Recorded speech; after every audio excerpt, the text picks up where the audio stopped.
সম্মানিত মুসল্লিবৃন্দ, সম্পদের ব্যাপারে এবার বলা হয়েছে। এতক্ষণ বলা হলো নারীদের ব্যাপারে, এবার বলা হচ্ছে সম্পদের ব্যাপারে। আমরা কিন্তু টাকা পয়সা যে কোনো ওয়েতে উপার্জন করার চেষ্টা করি, সেটা বৈধ হোক আর অবৈধ হোক। দরকার আমার টাকা, দরকার আমার টাকা। আর এই টাকাই মানুষ তখন মনোনিবেশ হয় বেশি যখন ইসলাম সম্পর্কে, দিন সম্পর্কে, আখিরাত সম্পর্কে চেতনা হারিয়ে ফেলে। তখনই মানুষ অবৈধ সম্পদে বেশি আসক্ত হয়ে পড়ে। আল্লাহ নির্দেশনা দিয়েছেন, ইয়া আইয়ুহাল্লাযীনা আমানু লা তাকুলু আমওয়ালাকুম বাইনাকুম বিল বাতিলি ইল্লা আন তাকুনা তিজারাতান আন তারাদিম মিনকুম। আল্লাহর রাসূল সাল্লাল্লাহু আলাইহি সাল্লাম প্রাথমিক অবস্থায় তাদেরকে ক্ষুধা আর যন্ত্রণা, অর্থনৈতিক জটিলতায় অসম্ভব কষ্ট করতে হয়েছে। রাসূল যখন মদিনায় হিজরত করেছেন, মদিনায় হিজরত করার পর সাহাবায়ে কেরাম এবং স্বয়ং রাসূল দিনের পর দিন খেতে পান নাই। আলেম ক্লাসে একটা আরবি সাহিত্যে একটা গল্প পড়েছিলাম। এই গল্পটি একটি হাদিস, শিরোনাম দেওয়া হয়েছিল মুজিজাতুল রাসূলিল্লাহ, আল্লাহ রাসূলের মুজিজা। তো নবীজি একদিন ফাতেমার বাড়িতে গেছেন, যে দেখতেছেন ফাতেমা খুব অসুস্থ। আল্লাহ রাসূলকে দেখে ফাতেমা একটু উঠে বসলেন। ফাতেমা মনে করেছেন বাবা আসছে, আজকে কিছু খাবার পাবো। ফাতেমা কয়েকদিন ধরে খাই নাই। বিশ্বনবীর দিকে তাকিয়ে আছে, আব্বা কিছু এনেছেন? বলে কি আনবো? বলে আমি 2 দিন হলো আমার এই ঘরে চুলাতে কোনো আগুন জ্বলে নাই। 2 দিন ধরে আমার 2 ছেলে হাসান হোসাইন, আমার স্বামী এবং আপনার মেয়ে ফাতেমা, আমরা গোটা পরিবারের লোক বিগত 2 দিন ধরে না খেয়ে আছি। নাউজুবিল্লাহ বলবেন না? আমরা একদিন না খেয়ে থাকছি, এরকম রেকর্ড আছে? রোজার সময় তো এটা না খেয়ে থাকা বলে না, কারণ সেহরি খাইছি, আবার সন্ধ্যের সময় খাবো। কিন্তু 24 ঘন্টা সম্পদ, খাবার, ভাত জোগাড় না থাকার কারণে খাওয়া হয় নাই, এমন কোন লোক গোটা গাঁও খুঁজে পাওয়া যাবে? একদিন মানে এখন পাওয়া যাবে না, আগে হয়তো ছিল। কিন্তু ফাতেমা বলছেন আমি 2 দিন ধরে খাই নাই, আমার পরিবারে কেউ খাই নাই। নাউজুবিল্লাহ। বিশ্বনবী ফাতেমার সামনে এগিয়ে গেলেন। নবীজি ফাতেমার সামনে এগিয়ে এক এক করে নিজের গায়ের জামাটা এইভাবে উপর দিকে তুলেছেন। বলে ফাতেমা তাকায় দেখ, তুই 2 দিন ধরে খাস নাই মা, কিন্তু তোর বাবা উভয় জগতের যিনি নেতা, সাইয়্যিদুল মুরসালিন, সাইয়্যিদুল কাউনাইন, তোর বাবা নবী মুহাম্মদ সাল্লাল্লাহু আলাইহি সাল্লাম 3 দিন ধরে কোনো খাবার খাই নাই। পেট উদাম করে দেখায় বলছে, তাকায় দেখ তোর বাবার পেটে পাথর বাঁধা, কাপড় দিয়ে গামছা দিয়ে পেটে পাথর বেঁধেছে, শক্ত করে বেঁধে রেখেছে এই কারণে যে নাড়ি ভুঁড়িগুলো প্যাঁচ লেগে যাবে। ক্ষুধার যন্ত্রণা, পেটের ভিতরে যন্ত্রণা হয় ক্ষুধা লাগলে, নাড়ির ভিতরে মনে হয় যে প্যাঁচ লেগে গেল, অস্থির হয়ে পড়বে, এই জন্য শক্ত করে পাথর দিয়ে বেঁধে রেখেছে। আফসোস হাসান, আফসোস হোসাইন, তোমরা খাবার পাও নাই, তোমাদের খাবার জোগাড় হয় নাই। এই বলতে বলতে নবী বের হয়ে চলে গেলেন। এক ইহুদির বাগানে গিয়ে ঢুকলেন। ইহুদিকে বলছে আমি একটু কাজ করব, তুমি কি আমাকে কাজ দিবা? ইহুদি শ্রমিক খুঁজতেছিল, ও জানে না যে এটা নবী মুহাম্মদ সাল্লাল্লাহু আলাইহি সাল্লাম, কারণ নবী কেবল হিজরত করে মদিনায় গেছেন, ওর চেনা নাই। ইহুদি বলছে ঠিক আছে, আপনি পারবেন তো কাজ করতে? বলে কেন পারবো না, কি কাজ? বলে কূপ থেকে পানি তুলতে হবে, অনেক গভীর কূপ। বলে কেন পারবো না, অবশ্যই পারবো। আল্লাহর নবী কূপ থেকে পানি তুললেন। এক বালতি পানি তুললে 10টি করে খেজুর পাওয়া যাবে। এক বালতি পানি তুললে 10টা করে খেজুর পাওয়া যাবে। ওয়ালাইকুম আসসালাম, বসে যাও।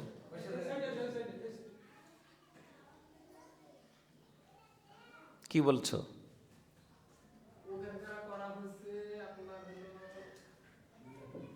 কিছু রিপোর্ট দেওয়া লাগবে না, তুমি যা করার করবা, কিছু বলার দরকার নাই। তোমাদের তো জ্ঞান আছে, সেই অনুযায়ী কাজ করো। সামনে দিকে আগে আসুন তো, লোক আসলে পরে বসবে। আসবে লোক, আস্তে আস্তে লোক আসবে। না কাতার না, এভাবেই থাকবে। কি বলছিলাম? আল্লাহর নবী মুহাম্মদুর রাসূলুল্লাহ সাল্লাল্লাহু আলাইহি সাল্লাম কূপ থেকে বালতি দিয়ে পানি তুলছেন। এক বালতি পানি তুললে খেজুর কয়টা? 10টা। 3 বালতি পানি তুলতেই খেজুর, ওই বালতির রশি ছিঁড়ে বালতি পড়ে গেছে। আল্লাহ রাসূল দাঁড়ায় আছেন হতবাক হয়ে। ইহুদি দূর থেকে তাকাইয়ে দেখে দাঁড়ায় আছে, কি ব্যাপার? কাছে এসে দেখে বালতি নাই, শুধু রশি হাতে। বিষয়টা আমার কাছে খুবই অপছন্দ এবং বেমানান, বলতেও বেমানান হয়। ইহুদি ঠায় ঠায় করে কয়েকটা চড় আল্লাহ রাসূলের গালে। নাউযুবিল্লাহ মিন যালিক। আল্লাহ রাসূল আমাদের মতো লোক হলে রাগ করে ওখান থেকে যাতাই বলে চলে আসতো। তো রাসূল দাঁড়িয়ে আছেন, বলছেন তো বালতি তো পড়েই গেল, আমি তো 3 বালতি পানি তুলে দিয়েছি, তুমি কি 3 বালতি পানির বিনিময়ে যে 30টা খেজুর হবে দেবা কি? কত অসহায় অবস্থা, কত ক্ষুধার্ত অবস্থা হলে এই অপমান সহ্য করে তার কাছে আবার উজরাত চাই, মূল্য চাই। লোকটি বলল ঠিক আছে দেব। 30টা খেজুর দিয়ে দিল। আল্লাহর নবী বের হয়ে চলে আসলেন। লম্বা একটা কাহিনী রয়েছে, এটা স্টপ। যেটি আমি বলতেছিলাম সেটি হলো আল্লাহ রাসূল সাল্লাল্লাহু আলাইহি সাল্লাম এবং সাহাবায়ে কেরাম অভাবনীয় কষ্ট এবং যন্ত্রণা সহ্য করেছে, অর্থনৈতিক। কিন্তু পরবর্তী সময়ে মদিনায় যখন একের পর এক বিজয় হতে লাগলো, এমনকি খয়বর বিজয় হলো, রোম পারস্য বিজয় হলো, তখন যুদ্ধলব্ধ সম্পদ মুসলমানদের এত বেশি হস্তগত হতে লাগলো। আল্লাহ রাসূলের সাহাবীরা, এই কথা বলছো কেন? আসবে, বসে যাবে। আল্লাহ রাসূলের সাহাবীরা এই কষ্ট, এই যন্ত্রণা সহ্য করেছে, কিন্তু পিছনে যান নাই। পরবর্তীতে অবস্থাটা এমন হয়েছিল, সম্পদ এত বেশি হাতে আসলো, মদিনার মুসলমানেরা পৃথিবীর শ্রেষ্ঠ ধনীদের তালিকায় তারা অন্তর্ভুক্ত হয়ে গেল। এক একজন মানুষ শ্রেষ্ঠ ধনী, কারণ তারা যুদ্ধলব্ধ সম্পদ এত বেশি লাভ করেছে। যেমন বনু কয়নুকা, বনু নজির, বনু কোরাইজা, মদিনার ইহুদি 3টা গোত্র। বনু কাইনুকারা হচ্ছে স্বর্ণ ব্যবসায়ী, বনি নজিরেরা হচ্ছে, এরা কৃষি উৎপন্নে খুবই সুবিখ্যাত, বনু কোরাইজারাও তাই। এরা মুসলমানদের সঙ্গে পরাজিত হয়ে চলে গেছে দেশ ছেড়ে। এদের বাড়ি ঘর, জমি জমা, দোকানপাট, স্বর্ণের দোকান, মার্কেট সবগুলো মুসলমানদের হাতে ছেড়ে দিয়ে ওরা চলে গেছে। সব মুসলমানদের গনিমত সম্পদে পরিণত হয়েছে। সুতরাং আর মুসলমানদের অর্থের কোনো অভাব থাকলো না। কিন্তু অভাব নাই বটে, মানুষের চাহিদার কিন্তু শেষ নাই। মানুষ এমন একটা জাত যে এদের চাহিদার কোনো শেষ নাই। আল্লাহ রাসূল বলেছেন, লাউ কানা ওয়াদিআন মিন বনি আদম, লাউ কানা ওয়াদিআন বিমালিন মিন বনি আদম, কোন বনি আদমের যদি 2 উপত্যকা ভর্তি সম্পদ দিয়ে দেওয়া হয়, স্বর্ণ রূপ্য এগুলো দিয়ে দেওয়া হয়, তখন ওই বনি আদম বলবে আরেকটা উপত্যকা ভর্তি আমার সম্পদের দরকার। আমরা কিন্তু এরকম 1 বিঘা জমি থাকলে, যখন জমি নাই তখন মনে মনে ভাবি, আল্লাহ 1টা বিঘা জমি থাকলে পেটের ভাতটা আমার হয়। তো কোনো মতে 1 বিঘা জমি কট নিল। তো 1 বিঘা জমি কট লওয়ার পর চিন্তা করছে, যদি আমি কিনতে পারতাম 10 কাঠা জমি, তাহলে তো আমার বছরে ভাত হয়ে গেল নি। তো কিনতে কিনতে 10 কাঠা না, 5 বিঘা জমি কিনছে, 10 বিঘা জমি কিনছে। যেই লোকের 10 বিঘা 20 বিঘা জমি আছে, ওর চাহিদা হলো আমি একটা রাজশাহীতে বাড়ি করতে পারলে ভালো হতো। ওই রাজশাহী বাড়ি করালে ব্যস্ত। যার রাজশাহী বাড়ি আছে, ও চিন্তা করছে আমাকে যদি একটা ঢাকায় বাড়ি কিনতে পারতাম তাহলে খুবই ভালো হতো। যার ঢাকায় বাড়ি আছে, ওই চিন্তা করছে আমি যদি বিদেশে একটা বাড়ি করতে পারতাম তাহলে আমার ভালো হতো। এইরকম চিন্তার কোনো শেষ নাই, মানুষ এরকম চাহিদা। তো মদিনার মুসলমানেরা, আল্লাহর রাসূলের সাহাবীরা যেন সম্পদের ব্যাপারে কোনো অবস্থাতেই হারাম সম্পদ তাদের পেটে না ঢোকে, এই আইন জারি করলেন। আল্লাহ বললেন, হে ঈমানদারগণ, তোমরা অন্যায়ভাবে কোনো সম্পদ, অবৈধ কোনো সম্পদ ভক্ষণ করবে না। অন্যের সম্পদ কোনো অবস্থাতেই অবৈধভাবে ভক্ষণ করবে না। ব্যবসায়িকভাবে যে লেনদেন হবে, তোমরা ব্যবসা করে যদি কোনো অর্থ উপার্জন করো, এইটা তোমাদের জন্য হালাল।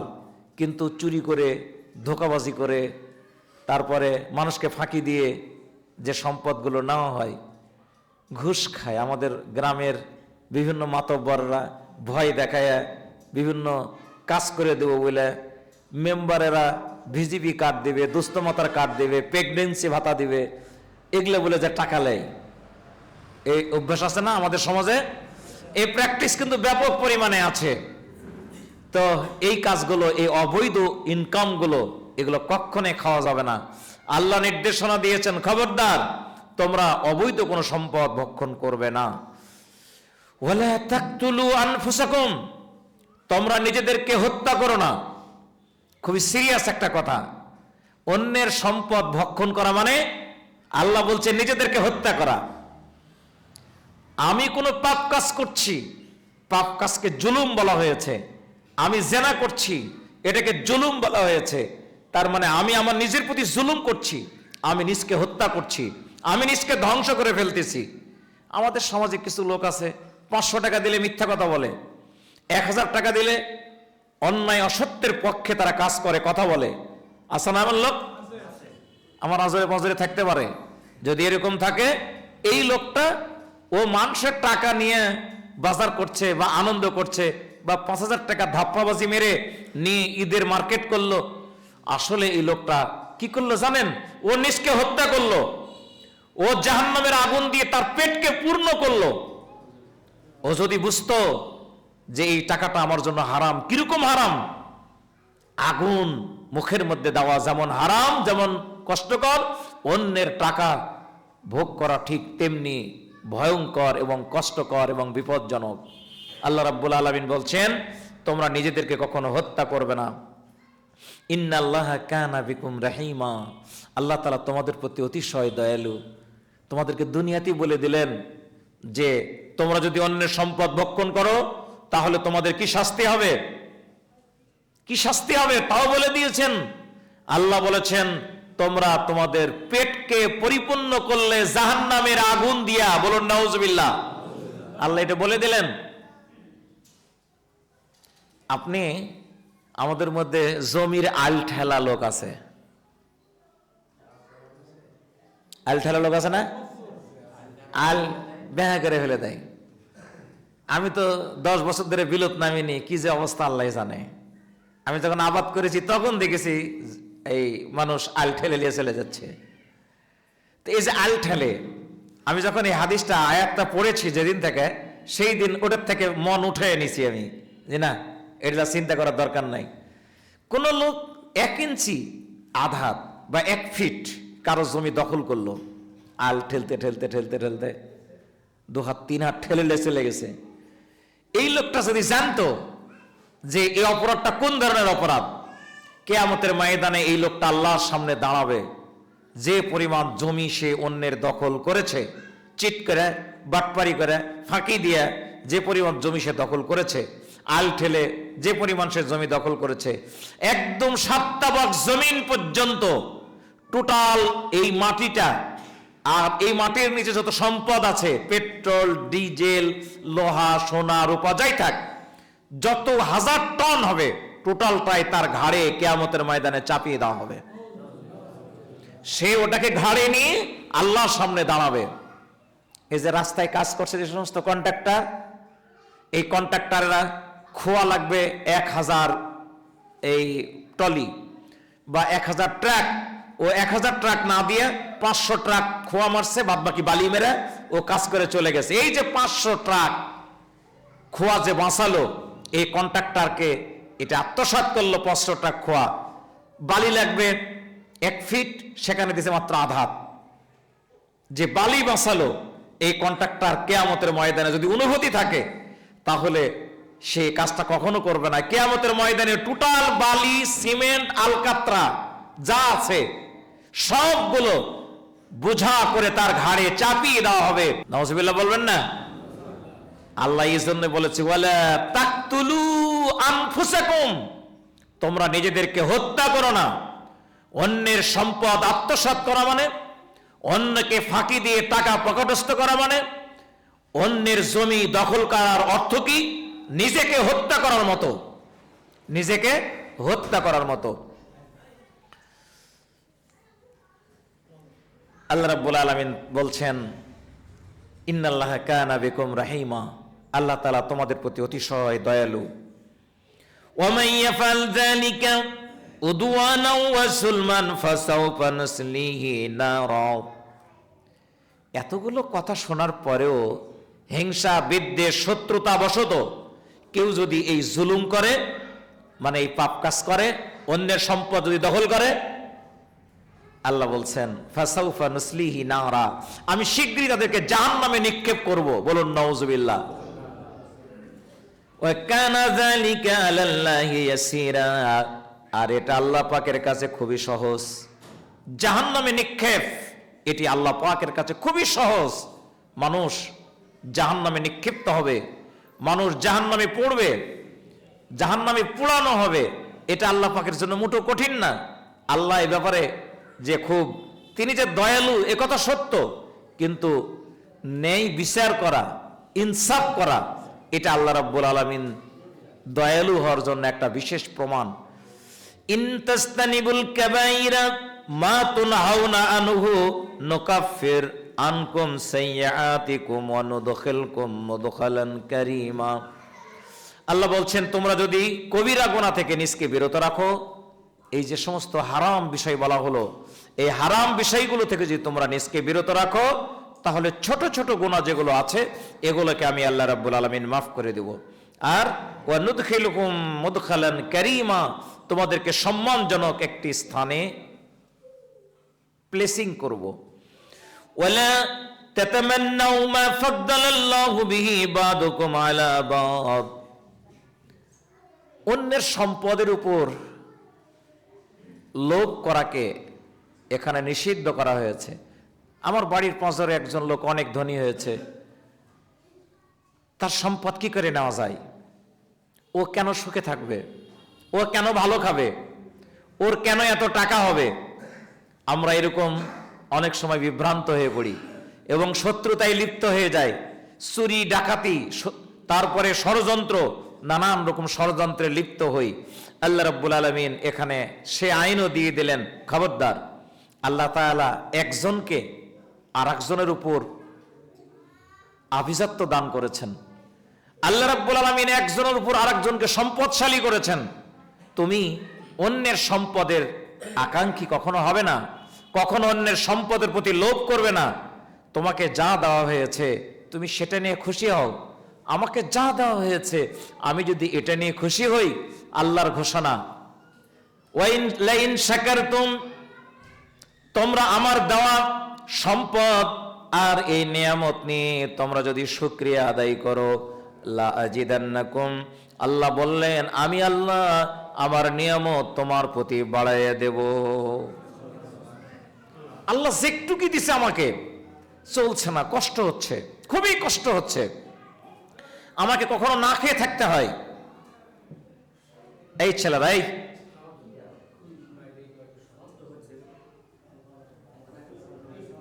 এই দেখো তো একজন বাইরে, দেখো তো ওরা যেন কোনো হইচই না করে, ওরা থাক কিন্তু চুপচাপ থাকবে।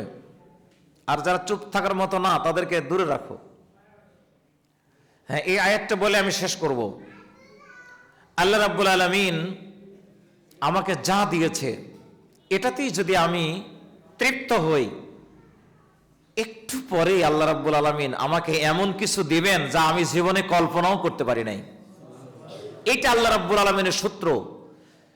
আমরা আল্লাহর যতটুকু আছে এতটুকুতেই খুশি হব এবং সত্যের উপর থাকবো, ন্যায়ের উপর থাকবো। কখনো হারাম জিনিস খাবো না, কারোর কাছ থেকে অবৈধ উপায়ে চারানা পয়সা নেবও না এবং কাউকে কষ্টও দিব না, বরং আল্লাহ পাক যা আমাকে দিয়েছে আমি খুশি থাকবো। একটু সময়ের ব্যবধানে আল্লাহ রাব্বুল আলামিন এত কিছু দিয়েছেন যা আপনি জীবনে কল্পনাও করতে পারেননি। সুবহানাল্লাহ, সুবহানাল্লাহ। আল্লাহর ভান্ডার কি ছোট? আল্লাহর ভান্ডারে কোনো কমতি আছে? আল্লাহর ওয়াদা, তোমরা আমার নিয়ামতের শুকরিয়া আদায় করো, আমি নিয়ামতকে বাড়িয়ে দিব। আর যদি শুকরিয়া আদায় না করো, যদি তোমরা আমার নিয়ামত যতটুকু পেয়েছো আরো কিছু অন্যায়ভাবে পেতে চাও, অন্যের সম্পদ, অন্যের অর্থ, অন্যের মর্যাদা যদি নষ্ট করতে চাও, আল্লাহ বলছে ইন্না আযাবি লাশাদীদ, আমার শাস্তি খুব কঠিন। আল্লাহ এতটুকু ধমক মেরে ছেড়ে দিলেন যে আমার শাস্তি খুবই কঠিন। তার মানে আমার দিন, আমার ইসলাম, আমার আইন যে লোক মানবে না, যে লোক অবৈধ পন্থা অবলম্বন করবে, আমরা ভালো করে জানি অসৎ লোক জীবনে কোনোদিন শান্তিতে থাকতে পারেনি। চোর ডাকাত আমাদের সমাজে যারা, এই চোর ডাকাত কি জীবনে কোনো সম্মানিত জীবন যাপন করেছে? ঘুষখোর লোক যারা, সুদখোর লোক যারা, তারপরে সমাজে বিশৃঙ্খলা সৃষ্টিকারী যারা, এরা কি মানুষের কাছে কোনোদিন সম্মানিত হয়েছে? কোনোদিন সম্মানিত হয় নাই, বরং অপমানিত, লাঞ্ছিত, মৃত্যু পর্যন্ত লাঞ্ছিত। মৃত্যুর পর সব লোকগুলো বলবে একটা জম গেল রে, বলবে না? আমাদের সমাজে বহু লোক আছে জানাজা করে আসে, মানুষ বলে একটা বেরাম গেল, একটা নোংরা আমাদের সমাজ থেকে দূরীভূত হলো। আবার অনেক লোক আছে জানাজায় গিয়া চোখের পানি ফেলে আফসোস করে কাঁদে আর বলে আল্লাহ তুমি আর জীবনে গুনাহ মাফ করে দাও। লোকটি গরিব কিন্তু মনটা তার এত ভালো ছিল, এ লেখাপড়া জানতো না কিন্তু এত পরহেজগার ছিল, ও আলেম না কিন্তু তারপরও লোকটি ব্যবহার এত অমায়িক, আল্লাহ তুমি একে জান্নাত দিয়ে দিও। অন্তর থেকে মানুষ দোয়া করে, আছে না নাই? তো আল্লাহ রাব্বুল আলামিনের এটাই কিন্তু নিয়ামত। আল্লাহ বলছে আমার নিয়ামতের শুকরিয়া আদায় করবে, আমি নিয়ামত বাড়াইয়া দিব। আর নিয়ামতের নাশুকুর করবে, তাহলে অপেক্ষায় থাকো, আমার শাস্তি খুব কঠিন। সম্মানিত মুসল্লিবৃন্দ, আল্লাহ পাক এই আয়াতে একটা মারাত্মক আমাদের জন্য সুন্দর মেসেজ দিয়েছেন যে কবিরা গুনাহ, বড় বড় গুনাহ, এই কবিরা গুনাহ থেকে যদি আমরা নিজকে বিরত রাখতে পারি, ছোট ছোট গুনাহ আল্লাহ রাব্বুল আলামিন মাফ করে আমাদেরকে জান্নাত দিয়ে দিবেন ইনশাআল্লাহ। আল্লাহ পাক আমাদেরকে হেদায়েতের পথে কবুল করুক, বলুন আমিন। সবাই বলেন আমিন।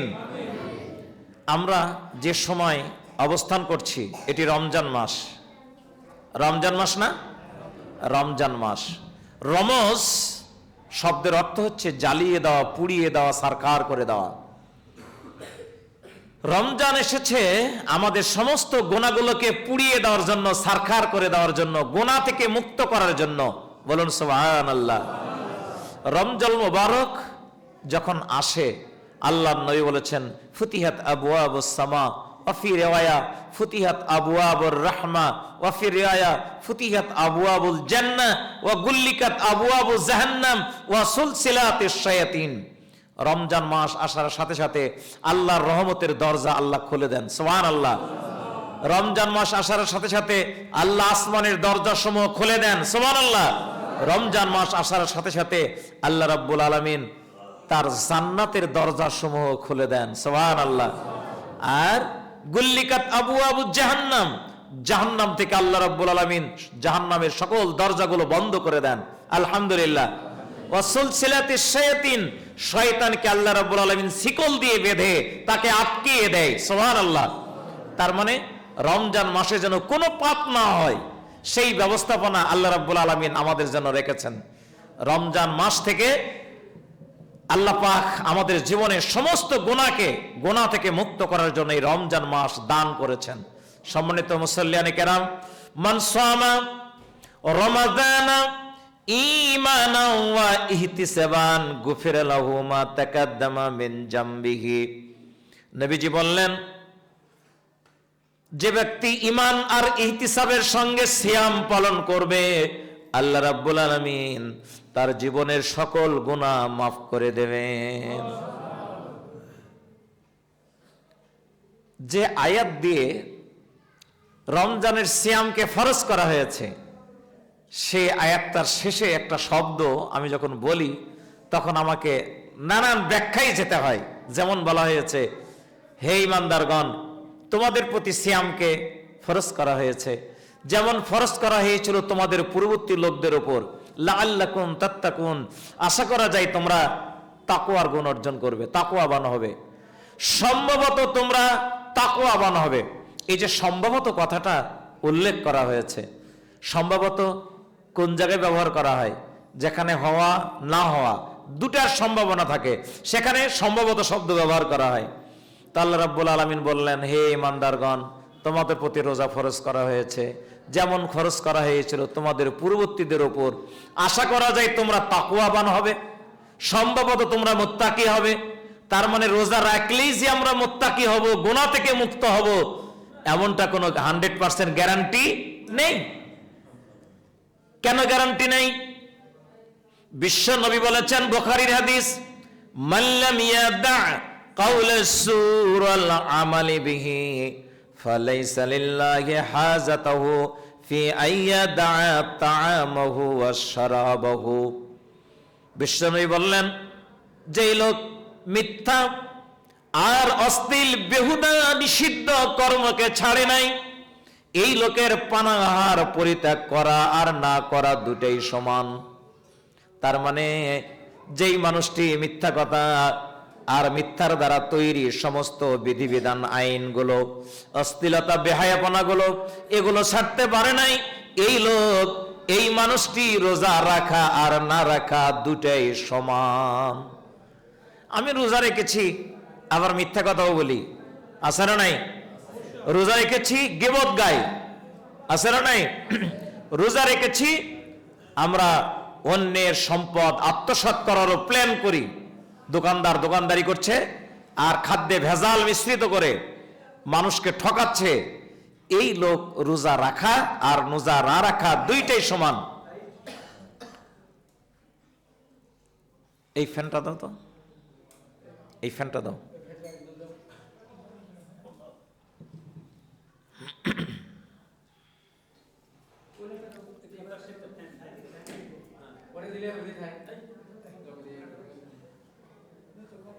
সম্মানিত মুসল্লিবৃন্দ, আমি আপনাদেরকে আরেকটু নিয়ে চলে যাব। হাদিস, বিশ্বনবী সাল্লাল্লাহু আলাইহি সাল্লাম বলেছেন, কাম মিন সাইমিন লাইসা লাহু মিন সিয়ামিহি ইল্লা সিমা, কাম মিন কাইমিন লাইসা লাহু মিন কিয়ামিহি ইল্লা দাহার। বহু রোজাদার, তারা রোজা রেখেছে, এই রোজা রাখার বিনিময়ে কিয়ামতের ময়দানে যখন আল্লাহর সামনে উঠবে, আমরা তো রোজা রাখলে আল্লাহ গুনাহ মাফ করবেন এটাই শুনলাম, কিন্তু বিশ্বনবী বললেন যে কিয়ামতের ময়দানে কিছু মানুষ যখন আল্লাহর দরবারে উঠবে, তখন আমল নামায় তৃষ্ণা আর ক্ষুধা, রোজা রাখলে সারাদিন যে তৃষ্ণা আর ক্ষুধা, এই আমল নামায় খালি ক্ষুধার কথা আর তৃষ্ণার কথা লেখা আছে, কোনো নেকি লেখা নাই।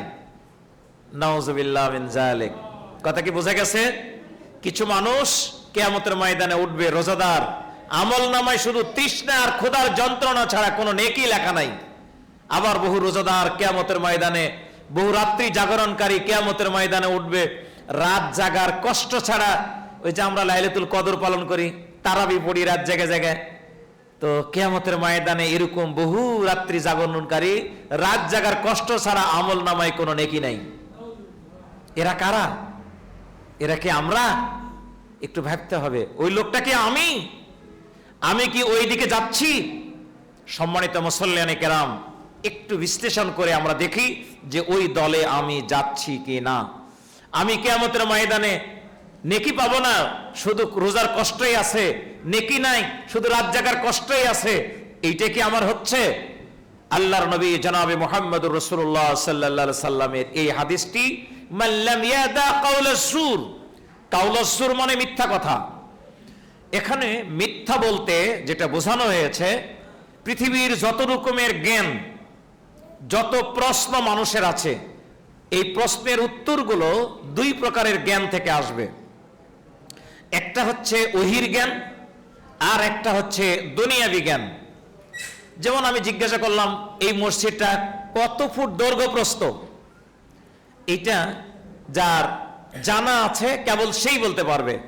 নির্মাণ করার সময় মাপছে কিংবা পরে মাপছে, এই অভিজ্ঞতা যার আছে সেই লোক বলতে পারবে এত ফুট দৈর্ঘ্য, এত ফুট প্রস্থ। যদি জিজ্ঞেস করা হয় আমার লম্বা কত ফিট, আমি তো মাপ করলে বলা যাবে। এটা দুনিয়া বিজ্ঞান। কিছু প্রশ্ন আছে জিজ্ঞেস করা হচ্ছে, বলো তো দেখি সৃষ্টির প্রথম মানুষটির নাম কি? তাহলে এই উত্তর দিতে চাইলে আমি যেই জ্ঞান থেকে দিব সেই জ্ঞানটা হলো ওহির জ্ঞান। যদি জিজ্ঞেস করা হয় একজন মানুষ চুরি করেছে, এই চোরের শাস্তি কি? তাহলে যেই জ্ঞান থেকে দিব সেটা হলো ওহির জ্ঞান। কোরআনে বলা হয়েছে আস-সারিকু ওয়াস-সারিকাতু ফাক্তাউ আইদিয়াহুমা, চোর এবং চোরনি যদি চুরি করে তার হাত কেটে দাও। এটা হলো ওহির জ্ঞান। এটা কিসের জ্ঞান? কিন্তু ব্রিটিশ ল বলছে চোর আর চুন্নি এরা ধরা পড়লে এদেরকে 10 বছর জেল দিয়ে দাও। এই যে উত্তর দেওয়া হলো, এটা দুনিয়ার জ্ঞান, দুনিয়ার মানুষের জ্ঞান। এই দুনিয়ার মানুষের জ্ঞান, যেটা জ্ঞান থেকে যেটা উত্তর আসে সেটা হচ্ছে কাউলাসুর, সেটা হচ্ছে মিথ্যা কথা। আপনাকে জিজ্ঞেস করা হলো কোন জেনাকারী পুরুষ মহিলা, এর শাস্তি কি? আমি যদি সঠিক উত্তর দিতে চাই তাহলে উত্তর দিতে হবে ওহির জ্ঞান থেকে। ওহির জ্ঞান কি বলছে? বিবাহিত নারী পুরুষ যদি চুরি জেনা করে, বিবাহিত নারী পুরুষ জেনা করলে পাথর মেরে মাথা উড়াও, ওকে হত্যা করো। আর যদি অবিবাহিত হয় তাহলে 100 বেত্রাঘাত লাগাও। এটা হলো ওহির জ্ঞান, এটা সঠিক উত্তর। কিন্তু ব্রিটিশ ল বলছে, লর্ড ম্যাকুল বলেছে, কোন নারী পুরুষ ইচ্ছাকৃতভাবে যদি জেনা করে একে জেনা বলা হয় না, একে কোনো অপরাধী বলা হবে না, বরং সে নির্দোষ খালাস। আর যদি জোর করে করে তাহলে ওর যাবজ্জীবন কারাদণ্ড। এটা হলো কাউলাসুর। এখন আপনাদেরকে আমি প্রশ্ন রাখতে চাই, আমরা কিন্তু আমাদের ব্যক্তি, পরিবার, সমাজ সব জায়গায় আল্লাহর আইন আছে না মানুষের আইন দিয়ে চলে? আমাদের বিচার ব্যবস্থা, আমাদের সমাজ ব্যবস্থা, আমাদের অর্থ ব্যবস্থা সবকিছু কিন্তু চলে কাউলাসুর দিয়ে, মানে মানুষের তৈরি আইন দিয়ে। তো বিশ্বনবী মুহাম্মদুর রাসূলুল্লাহ সাল্লাল্লাহু আলাইহি ওয়াসাল্লাম বলেছেন, মানুষের তৈরি আইন এর প্র্যাকটিস যতক্ষণ পর্যন্ত মানুষ ছাড়তে পারে নাই ততক্ষণ পর্যন্ত রোজা রাখা আর রোজা না রাখা দুটাই সমান। সম্মানিত মুসল্লিয়ানে কেরাম, আপনাদের কাছে আমার কয়েক মিনিট, আর 5-6 বা 10 মিনিট কথা বলবো। আপনাদের কাছে কয়েকটা প্রশ্ন রেখে উত্তর আপনাদের কাছ থেকে নিতে চাই। আমরা মুসলমান, এ ব্যাপারে কোনো সন্দেহ আছে? কোরআন যে আল্লাহর পক্ষ থেকে অবতীর্ণ কেতাব, এই ব্যাপারে আমাদের কোনো সন্দেহ আছে? আমাদের নবী মুহাম্মদুর রাসূলুল্লাহ সাল্লাল্লাহু আলাইহি ওয়াসাল্লাম পৃথিবীর জমিনে তিনি এই কোরআন নিয়ে মানুষের কাছে এসেছেন নবী হিসাবে, এই ব্যাপারে কোনো সন্দেহ আছে? নবী 13 বছর ধরে মক্কায় মানুষকে দাওয়াত দিয়েছেন। এই বাইরে এত কথা হয় কেন? তোমরা বাইরে কথা বলবে না, এমনি কাজ কর, মেয়েদেরকে আরো পরে দিবে, এত আগে না, জাস্ট 10 মিনিট আগে দিবে। যখন 55 বাজবে তখন দেওয়া শুরু করবে, এর আগে না। মহিলারা চলে যাচ্ছে, কেউ যাবে না। খুবই গুরুত্বপূর্ণ কথা বলছি, ইফতারি দিয়ে যাওয়া হবে। আসো রোস্তম ভাই, আসো। সম্মানিত মুসল্লিয়ানে কেরাম, নবী মুহাম্মদুর রাসূলুল্লাহ সাল্লাল্লাহু আলাইহি সাল্লাম তিনি কোরআন নিয়ে, ইসলাম নিয়ে পৃথিবীতে আগমন করেছেন। 10 বছর ধরে মানুষকে এই দাওয়াত দিয়েছেন। 10 বছর দাওয়াত দেওয়ার পর তিনি যখন মদিনায় গেলেন, আল্লাহর অনুমতি নিয়ে হিজরত করলেন। হিজরত করার সাথে সাথে মদিনায় একটা ইসলামী রাষ্ট্র প্রতিষ্ঠিত হলো। এই রাষ্ট্রের প্রেসিডেন্ট হলেন আল্লাহর রাসূল সাল্লাল্লাহু আলাইহি সাল্লাম। নবীজি মদিনার প্রেসিডেন্ট ছিলেন, এটাকে আমরা স্বীকার করি? এই কথা কয় না, স্বীকার করি না? আল্লাহ রাসূল মদিনার প্রেসিডেন্ট ছিলেন, 10 বছর রাষ্ট্র পরিচালনা করেছেন, এ ব্যাপারে কোনো সন্দেহ নাই। তো 10টি বছর ধরে আল্লাহ রাসূল মদিনা ইসলামী রাষ্ট্র পরিচালনা করলেন। তিনি দুনিয়ার মানুষের কাছে আমাদের জন্য, তার উম্মতের জন্য কি বলে গেলেন? খালি রাষ্ট্রই পরিচালনা করেন নাই, এই রাষ্ট্র পরিচালনা করতে গিয়ে তাকে এক এক করে 27টা যুদ্ধ করতে হয়েছে। কয়টা যুদ্ধ? এটা বড় বড় যুদ্ধ, 27টা যুদ্ধ, এগুলো বড় বড় যুদ্ধ। ছোট ছোট যুদ্ধ হয়েছে অনেক, এই 20, 50, 100 এরকম মানুষ নিয়ে যুদ্ধ হয়েছে। এগুলো ছোট বড় সব মিলে 80টিরও বেশি যুদ্ধ হয়েছে মাত্র 10 বছরে। এতগুলো যুদ্ধ সংগ্রাম, আল্লাহর নবী বদরের ময়দানে 14 জন সাহাবী শাহাদাত বরণ করেছেন। উহুদের ময়দানে 70 জন সাহাবী শাহাদাত বরণ করেছেন। উহুদের ময়দানে আল্লাহর নবীর মুখের দাঁত ভেঙেছে, মাথা ছিল লোহার হেলমেট, ওই মাথার উপর আঘাত করেছিল তরবারি দিয়ে, লোহার হেলমেটটা ভেঙে বিশ্ব নবীর মাথার মধ্যে ঢুকে পড়েছিল। নবীজি ক্ষত বিক্ষত অবস্থায় ঠাস করে জমিনে পড়ে গেলেন, চেঞ্জ হারিয়ে গেল, মুখ দিয়ে রক্ত পড়ছে, মাথা দিয়ে রক্ত পড়ছে। সবাই জানছে কাতকুতিলা মুহাম্মদ, মুহাম্মদ মারা গেছে। চারিদিকে এই ঘোষণাই হলো যে মুহাম্মদ মরে গেছে। আবু সুফিয়ান কাফেরদের নেতা, ও তখন বলল টার্গেট ছিল মুহাম্মদকে, সুতরাং মুহাম্মদ ফিনিশ, বিধায় আর যুদ্ধের দরকার নাই, চলো আমরা চলে যাই। তারা যুদ্ধ বিরতি দিয়ে চলে গেল। কিন্তু পরে দেখা গেল আল্লাহর নবী মারা যান নাই, আল্লাহ পাক তাকে জীবিত রেখেছেন। সুবহানাল্লাহ। রাসূলের চাচা হযরতে হামজা রাদিয়াল্লাহু তাআলা আনহু, তাকে হত্যা করে তার সব অঙ্গগুলো কেটে ফেলা হয়েছিল, তার বুক চিরে কলিজা টেনে বের করে দাঁত দিয়ে চিবানো হয়েছিল। এই ভয়ানক নারকীয় ঘটনা উহুদের ময়দানে ঘটেছে। আল্লাহর নবী, তার সাহাবীরা তাদের রক্তের বিনিময়ে ইসলামী স্টেট কায়েম করে তার উম্মতকে এই দায়িত্ব রেখে গেছেন। এই জমিন আল্লাহর, এই জমিন চলবে আল্লাহর আইন দিয়ে। জমিন যার, সৃষ্টি যার, আইন চলবে তার। সুতরাং এই পৃথিবীতে ইসলামী রাষ্ট্র, কোরআনের রাষ্ট্র প্রতিষ্ঠা করার কাজ মুসলমানদের জন্য ফরজ কাজ। মুসলমানদের জন্য কি কাজ? কথা বলেন, কি কাজ? মুসলমানদের জন্য আল্লাহর জমিনে আল্লাহর দ্বীন প্রতিষ্ঠা করার কাজ করাটা কি কাজ? ফরজ কাজ। নামাজ, রোজা, হজ, যাকাত যেমন ফরজ, ঠিক তেমনি ইসলাম প্রতিষ্ঠার জন্য কাজ করা ফরজ। এই কাজ করলে 3টি পুরস্কার। কয়টা পুরস্কার? সূরা সফের ভিতরে রয়েছে, স্টাডি করতে হবে। আমরা কোরআন পড়ি না, জানি না, পড়তে হবে। আল্লাহর পাক নিজেই বলেছেন দ্বীন প্রতিষ্ঠার জন্য যারা কাজ করবে তাদের 3টি পুরস্কারের 1 নম্বর পুরস্কার তুনজিকুম মিন আযাবিন আলিম, আমি আল্লাহ তাদেরকে জাহান্নাম থেকে বাঁচাবো। সুবহানাল্লাহ। 2 নম্বর পুরস্কার ইয়াগফির লাকুম যুনুবাকুম, ওই একই জায়গাতে আল্লাহ বলছেন এদের জীবনে যা গুনাহ আছে আমি আল্লাহ মাফ করে দিব। সুবহানাল্লাহ। 3 নম্বর পুরস্কার ওয়ায়ুদখিলকুম জান্নাহ, আমি আল্লাহ রাব্বুল আলামিন এদেরকে জান্নাতে প্রবেশ করাবো। সুবহানাল্লাহ। প্রিয় ভাইরা আমার, এই 3টা পুরস্কারের দরকার আছে না নাই? আছে। যদি থেকে থাকে তাহলে বিশ্বনবী মুহাম্মদুর রাসূলুল্লাহ সাল্লাল্লাহু আলাইহি ওয়াসাল্লাম নামাজ, রোজা, হজ, যাকাত যেমন ফরজ, আল্লাহর দ্বীন কায়েমের কাজ করাটাও ঠিক তেমনি ফরজ করে রেখে গিয়েছেন। এই ফরজ কাজটা কি আমাদের করার দরকার আছে না নাই? আমরা করব কি করব না? করব না? জি। যদি আমরা এই কাজটা করি তাহলে আমরা, সম্মানিত ভাইরা, আমার স্নেহের ছেলেরা, বিভিন্ন বয়সের মানুষ এখানে রয়েছেন, মা বোন রয়েছেন। ইসমাইল কথা বলছে, যে কোনো সময় কথা বন্ধ হয়ে যেতে পারে, হতে পারে না? আমার রুস্তম ভাই আজকে আমার সঙ্গে তাফসীর শুনছেন, আগামীকাল সকালে নাও থাকতে পারেন। কি হতে পারে না? আমাদের মধ্যে অনেক লোক আছে, আমরা 50 বছর পর কি বেঁচে থাকবো? আমরা দুনিয়া থেকে চলে যাব। দুনিয়ার জীবন খুবই ক্ষণস্থায়ী এবং খুব লিমিটেড, একদম লিমিটেড। আখিরাতের জিন্দেগি প্রকৃত জিন্দেগি, আখিরাতের জীবন প্রকৃত জীবন।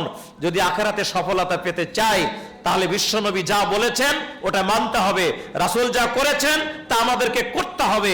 এর ব্যতিক্রম কিছু যদি খুঁজি আমরা, তাহলে কিয়ামতের ময়দানে কাম মিন সাইমিন লাইসা লাহু মিন সিয়ামিহি ইল্লা যিমা, বহু রোজাদার তার আমলনামায় ক্ষুধা আর তৃষ্ণার কষ্ট ছাড়া কোনো নেকি পাবে না। বহু রাত জাগরণকারী রাত জাগার কষ্ট ছাড়া কোনো নেকি পাবে না। আমরা যদি প্রকৃতপক্ষে সরাসরি আল্লাহ রাসূলের সুন্নাতকে অনুসরণ করি, রাসূলের নিয়মকে যদি আমরা মানি, রাসূলের আইনকে যদি আমরা মানি, তাহলে অবশ্যই অবশ্যই আমাদেরকে এই রমজান মাসে সবচাইতে বেশি গুরুত্বপূর্ণ সেইটা হলো কোরআনের আইনের অনুসরণ করতে হবে, রাসূলের আইনের অনুসরণ করতে হবে। সম্মানিত মুসল্লিয়ানে কেরাম, এই পৃথিবীর জমিন আল্লাহ সৃষ্টি করেছেন। আল্লাহ আমাদেরকে যতক্ষণ বেঁচে আছি এই আল্লাহর দেওয়া মুখ দিয়া আল্লাহর কথা বলবো, কোন ইনশাআল্লাহ। আমার অর্থ, আমার সম্পদ, আমার রাজনীতি, আমার ব্যবসা, আমার অর্থনীতি, আমার যোগ্যতা সবকিছু কে দিয়েছেন? সুতরাং আল্লাহর জন্যই, আল্লাহর রাসূলের জন্যই যদি আমরা কাজ করি তবেই আখিরাতে নাজাত রয়েছে। আর যদি কাজ না করি তাহলে নাজাতের কোনো সম্ভাবনা নেই। আরেকটা হাদিস সংক্ষেপে বলে কয়েক মিনিটে শেষ করব। 51 বাজতেছে, এখনো 20 মিনিট সময় আছে। বিশ্বনবী মুহাম্মদুর রাসূলুল্লাহ সাল্লাল্লাহু আলাইহি সাল্লাম রমজান মাস, ইফতারি পাওয়া যাবে, কিন্তু পিছনে তাকানোর দরকার নাই, ইফতারি পাওয়া যাবে, আছে, প্যাকেট যথেষ্ট আছে আলহামদুলিল্লাহ ইনশাআল্লাহ। কি বলছিলাম, রমজান মাস, আল্লাহর নবী একদিন, রবিজি এসে মেম্বারে বসতেন, সব সময় মেম্বারে বসে কথা বলতেন। তো এসে মেম্বারে এসে উনি এই জায়গাতে পা দিলেন, এক ধাপে পা দিয়ে বলছেন আমিন, আর এক ধাপে পা দিলেন, দিয়ে বলছেন আমিন, আর এক ধাপে পা দিলেন, দিয়ে বলছেন আমিন। অযৌক্তিক ভাবে মনে হচ্ছে সাহাবায়ে কেরামদের কাছে, নবী তো এরকম আমিন আমিন করে না। আল্লাহর নবীকে জিজ্ঞেস করা হলো পরবর্তী সময়ে, হে আল্লাহর রাসূল, আপনি এভাবে আমিন আমিন আমিন 3 বার বললেন, কোন কারণে, কি হয়েছে? তো বিশ্বনবী বলছেন আমিন 3 বার বলার কারণ হলো কি, আমি যখন মসজিদে ঢুকলাম তখন হযরতে জিবরাইল আসলেন। জিবরাইল এসে উনি 3টা দোয়া করলেন। এই 3টা দোয়া যখন জিবরাইল করছেন, তো জিবরাইল দোয়া করছেন, আমরা দোয়া করলে আমিন আমিন বলি না, তো জিবরাইল দোয়া করছেন আর আমি শুনতেছি। এখন জিবরাইলের দোয়ার জন্য আমাকে আমিন বলতে হলো। জিবরাইল 3টা দোয়া করেছেন আর আমি 3 বার আমিন বলেছি। সেই 3টা কি? 3টার একটা খালি বলবো, 2টা বলবো, 3টাই বলা লাগবে। এই 3টার একটি হচ্ছে আল্লাহ রাসূল সাল্লাল্লাহু আলাইহি সাল্লাম বললেন, যেই লোক রমজান মাস পাইল, রমজান মাস পাওয়ার পর তার গুনাহ থেকে সে নিজকে মুক্ত করতে পারল না, এই লোকটা ধ্বংস হোক। এই দোয়া কে করছে? জিবরাইল। এই দোয়া কে করছে? যে লোক রমজান মাস পাইল আর রমজান মাস পাওয়ার পর নিজকে গুনাহ থেকে মুক্ত করতে পারল না, এই লোক ধ্বংস হোক। তো জিবরাইল যখন এই দোয়া করছে তখন আমি রাসূল আমিন না বলে পারলাম না, তখন আমি আমিন বললাম। দ্বিতীয়ত আল্লাহ রাসূল সাল্লাল্লাহু আলাইহি সাল্লাম বলছেন, জিবরাইল আবার দোয়া করছেন। কি দোয়া করছেন? যেই লোক মান আদরাকা আবাওয়াই ইনদাল কিবারি আহাদিহিমা আও কিলাহিমা ওয়া লাম ইয়াদখুলিল জান্নাহ, নিজের বাপ মাকে বৃদ্ধাবস্থায় পাইল, বার্ধক্যের সময় বাপ মাকে পাওয়ার পরেও যে লোকটি জান্নাতে যেতে পারল না, এই লোকটা ধ্বংস হোক। যখন জিবরাইল হয়ে দোয়া করছেন আমি নবী তখন বললাম আমিন। বলেন তো জিবরাইলের দোয়া কি ব্যর্থ হবে? জিবরাইলের দোয়া ব্যর্থ হবে? নবীর দোয়া কি, নবী যে আমিন বলছেন এটা কি নিষ্ফল হবে? কখনো হবে না। আমি এই রমজানের কথা বলছি সেহেতু রমজানের বিষয় বলতে চাই। রমজান মাসে বেশি বেশি কোরআন তেলাওয়াত করব। অবতীর্ণ হয়েছে এই মাসে কোরআন, সুতরাং বেশি বেশি কোরআন তেলাওয়াত করব, বলুন ইনশাআল্লাহ। এবং অর্থ সহ কোরআন তেলাওয়াত করব, বলুন ইনশাআল্লাহ। এই রমজান মাসে কোন অবস্থাতেই যেন আমরা মিথ্যা কথা না বলি, এই প্র্যাকটিসটা আমরা করব। রমজান মাসে সাধারণত মিথ্যা আমরা বলি না। রমজান মাসে আরেকটা চূড়ান্ত প্র্যাকটিস আমরা করছি এই মুহূর্তে। এখন মাত্র 14 মিনিট বাকি আছে বা 15 মিনিট বাকি আছে ইফতারের। আমি যদি বলি ইফতার করেন, আপনারা আমার কথা কি শুনবেন?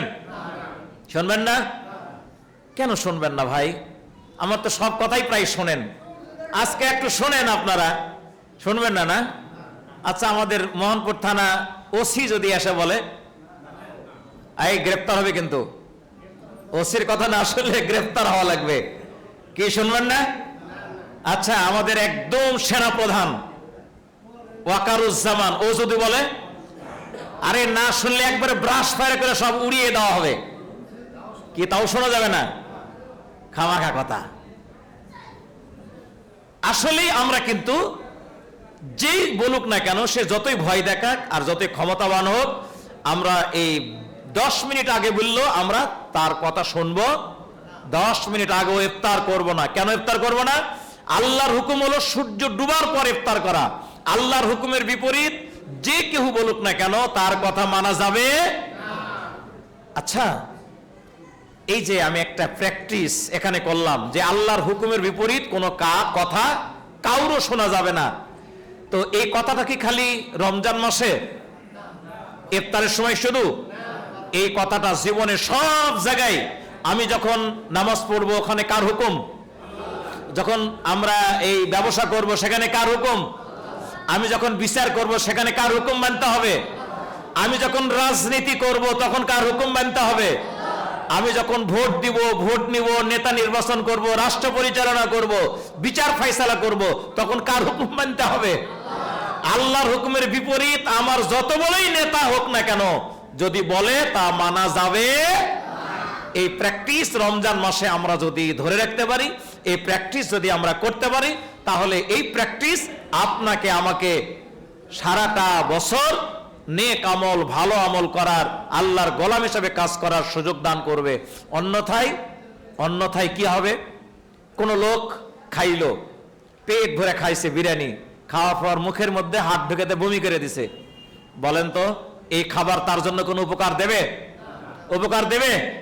আমি রমজানের রোজা রাখলাম, রমজান শেষ করে সন্ধ্যার পরেই বিড়ি টানতেছি, আছে না নাই? ইফতার করার পরেই যে গীবত গাচ্ছি, তাহলে কি ওই বিড়ি খাওয়ার মতো ওই মুখের মধ্যে হাত ঢুকে দিয়ে বমন করার মতো হয়ে গেল না? খাওয়ার পর মুখের মধ্যে হাত ঢুকে দিয়ে বমন করলে যে অবস্থা, ঠিক তেমনি সারাদিন রোজা রাখলাম আর সন্ধ্যার পরে আমি বমন করে সব তুলে ফেলে দিলাম। আমরা এই সিয়াম থেকে শিক্ষা নেব। এই সিয়াম আমাদেরকে শিক্ষা দিয়েছে আল্লাহর গোলামি করার, আল্লাহর হুকুম মানার, আল্লাহর ইবাদত করার। সুতরাং এইটা যতদিন বেঁচে আছি আমরা এটা চালিয়ে যাব, এই গোলামি করবো ইনশাআল্লাহ। বলুন ইনশাআল্লাহ। মেয়েদেরকে এখন দেওয়া শুরু করো, দেওয়া হচ্ছে। সম্মানিত ভাইরা, আপনারা একটু কাতারবদ্ধ হয়ে বসে যান, সবাই কাতারবদ্ধ হয়ে একটু বসে যান। যারা রোজা আছে তারা এখানে থাকবেন, ছোট হোক বড় হোক, কেউ বাইরে যাবেন না।